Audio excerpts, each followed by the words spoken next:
আসসালামু আলাইকুম। আজকে আমরা ক্যাশন নিয়ে আলোচনা করব। তো প্রথমেই জেনে নিই আমরা ক্যাশন কি। ক্যাশন একটা ফ্রেঞ্চ ওয়ার্ড থেকে এসেছে ক্যাশি, যেটার অর্থ হচ্ছে বক্স। অর্থাৎ ক্যাশন হচ্ছে একটা বক্স টাইপ স্ট্রাকচার, যেটা আমরা পানির নিচে ফাউন্ডেশন তৈরি করার সময় বা পানির নিচে কোনো স্ট্রাকচার তৈরি করার সময় আমরা ক্যাশনটা ইউজ করি। এবং ক্যাশনটা সাধারণত তৈরি হয় স্টিল, উড বা আরসিসি দিয়ে। It can sink from surface of either land or water to the desired depth. অর্থাৎ আমরা যতদূর ডেপথ পর্যন্ত আমরা পাইল বা পায়ার যেগুলো করতে চাচ্ছি, সেগুলো হচ্ছে আমরা ল্যান্ড অথবা পানির যে কোনো কিছুর ডিজায়ার ডেপথ পর্যন্ত আমরা ক্যাশনটা ডুবিয়ে দিয়ে তারপর আমরা পরবর্তী স্ট্রাকচারটা তৈরি করতে পারি।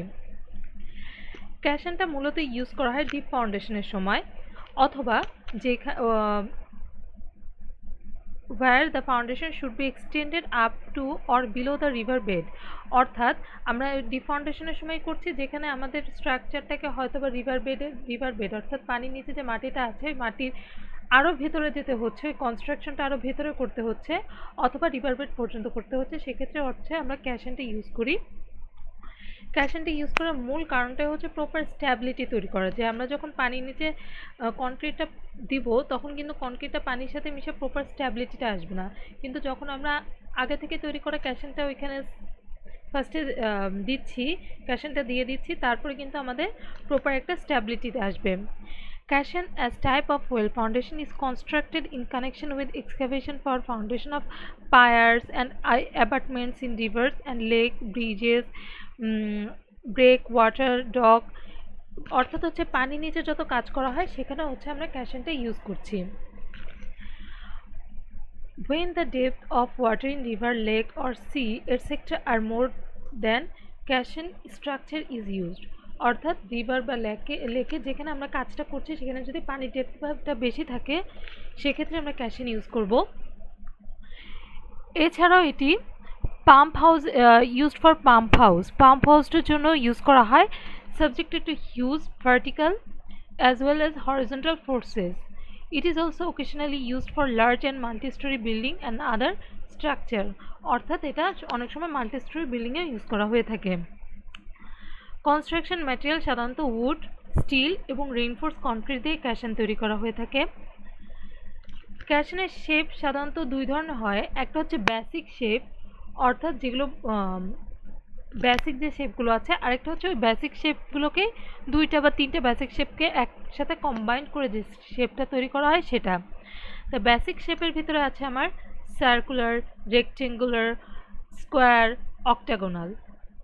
তো আমরা কিছু শেপ দেখি না, এই যে স্কোয়ার, রেক্টেঙ্গুলার, সার্কুলার, এই যে কম্বিনেশন, দুইটা সার্কুলার মিলে ডাবল সার্কুলার হয়ে গেল, দুটো রেক্টেঙ্গুলার মিলে ডাবল রেক্টেঙ্গুলার হয়ে গেল, octagonal, double hexagonal, double D. এগুলো সব হচ্ছে যেগুলো ডাবল সেগুলো দেখা যাচ্ছে এগুলো কি combination of basic shape of caisson. তো কম্বিনেশন অফ বেসিক শেপ যেগুলো আগে দেখিয়ে আসলাম, double circular, double rectangular, double hexagonal, double D, double octagonal. তো সাইজ অফ ক্যাশনটা কতটুকু হয়, সাধারণত একটা ক্যাশন 8 ফিট বাই 8 ফিট হয়, একটা লিস্ট সাইজ যদি আমরা ইকোনমিক্যাল কোনো ক্যাশন তৈরি করতে চাই। The caisson should be proportioned at least 12 inch wider than the base shape of superstructure। অর্থাৎ সুপারস্ট্রাকচার যে বেস শেপটা থাকবে তার থেকে মূলত 1 ফিট এটা সাইজ বড় থাকবে। যে আমরা যে স্ট্রাকচারটা তৈরি করার জন্য ক্যাশনটা ইউজ করছি তার থেকে ওই স্ট্রাকচার থেকে ক্যাশনের ওয়াইডটা সাইজটা 12 ইঞ্চি করে বেশি থাকবে। তো মূলত ক্যাশন তিন ধরনের হয়ে থাকে, ওপেন ক্যাশন, বক্স ক্যাশন এবং নিউমেটিক ক্যাশন। তো এখানে ওপেন ক্যাশন এগুলো দেখানো হচ্ছে, নিউমেটিক, ফ্লোটিং বক্স।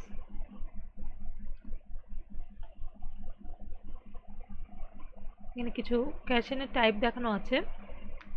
তো ওপেন ক্যাশনটা কি, ওপেন ক্যাশনটা মূলত হচ্ছে উপর এবং নিচ, টপ এবং বটম দুইটা ওপেন থাকবে, ওই ক্যাশনের টপ এবং নিচ বটম দুইটা ওপেন থাকবে। এবং এটি ইউজ করা হয় যে স্যান্ডি সয়েল অথবা যে সয়েলের বিয়ারিং ক্যাপাসিটি খুব কম, যেখানে ফার্ম বেড আমরা পাবো না, অর্থাৎ বেডটা অতটা ভালো না, সেখানে ইউজ করা হয়। There are boxes of timber, steel or RC or masonry.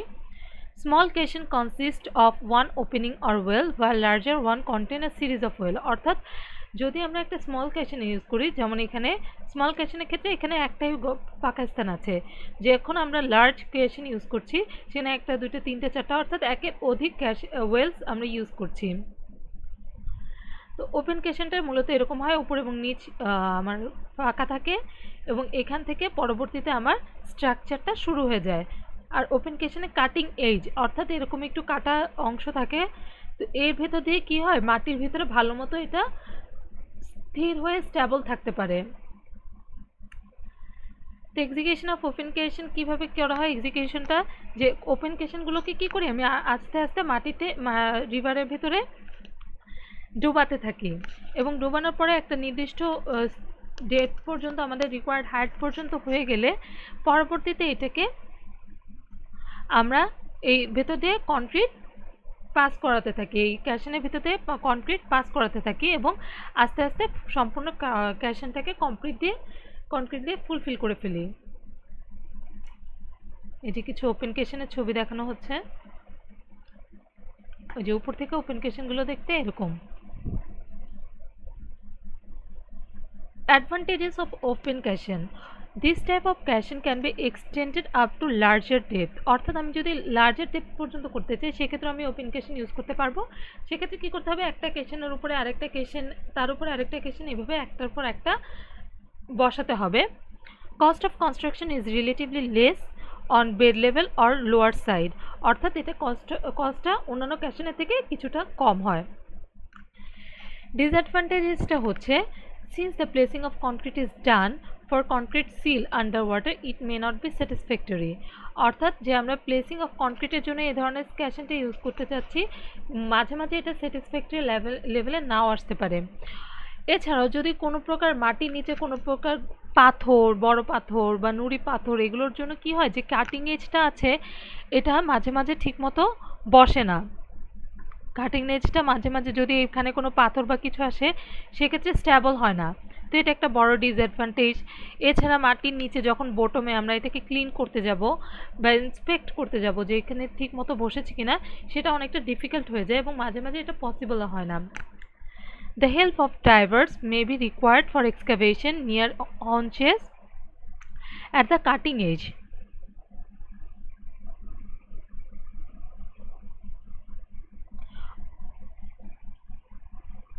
যে অর্থাৎ যে এই এক্সকাভেশন কাটিং এজের কাছে যে একদম বটমে যে কাটিং এজ আছে, এইটা যখন আমরা ড্রাইভ করার সময় আমাদের কিছু হেল্প লাগতে পারে।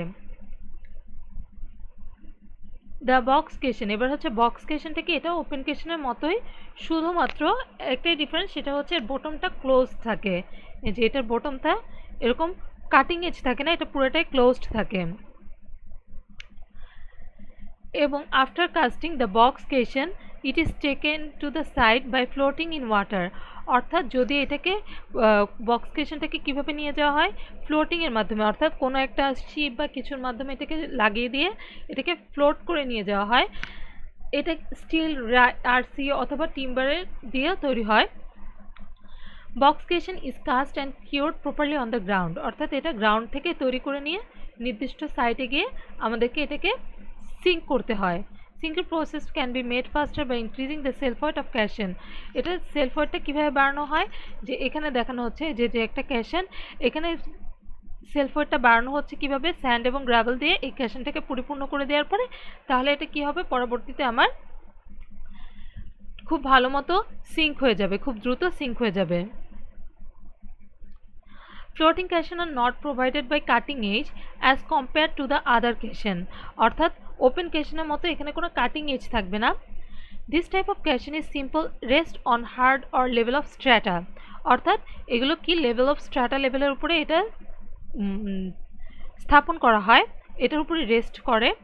In this way, load carrying capacity is a function of the resistance at the base, since there is no skin friction on side. অর্থাৎ এর লোড ক্যারিং ক্যাপাসিটি এই রেজিস্ট্যান্সের একটা ফাংশন হয়ে যায়। এটা ফাংশন কীভাবে থাকবে, যত লোড পড়বে তত এটা স্টেবল হবে। এরপরে টপ অফ দ্য ক্যাশনে এখানে রিপ গ্র্যাপ দেওয়া হয়, অর্থাৎ পাথর দেওয়া হয়, গ্রাভেল দেওয়া হচ্ছে, যার ফলে কি হয় না, এটা যাতে টিল্ট করে না যায়, বা যখন স্কোরিং অর্থাৎ কোনো স্রোত আসবে এটার ফলে যাতে এটা টিল্ট বা ওভারটার্ন না করে। এছাড়া এর উপরে একটা কনক্রিটের ক্যাপ দেওয়া হয় বক্স কেশনের উপরে। তো আজকে এই পর্যন্তই, ধন্যবাদ সবাইকে।